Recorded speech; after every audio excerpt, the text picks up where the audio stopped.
এবারে জেডএসআরএম নির্বাচনের পথে।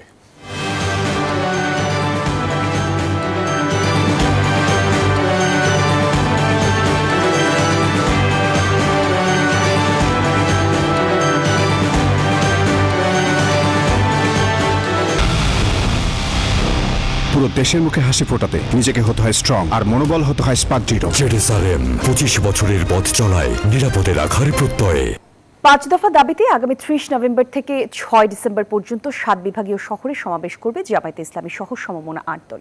বুধবার সন্ধ্যায় বাংলাদেশ খেলাফত মজলিসের কেন্দ্রীয় কার্যালয়ে লিয়াজু কমিটির বৈঠক শেষে এসব কথা জানান দলগুলোর নেতারা। বলেন, আগামী নির্বাচনে অবশ্যই লেভেল প্লেইং ফিল্ড নিশ্চিত করতে হবে। নির্বাচন ঘিরে বিশেষ কোনো দলকে সুবিধা দেওয়ার চেষ্টা হলে তা মানবে না 8 দল।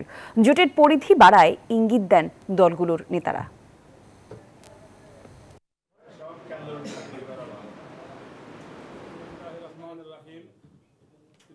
আমাদের দাবি থেকে আমরা সরি নেই। আমরা গভর্নমেন্টকে বলেছি রিথিং করেন, আমরা এটাও বলেছি অল্টারনেটিভ ওয়ে করেন, আলোচনার ডোর বন্ধ করবেন না।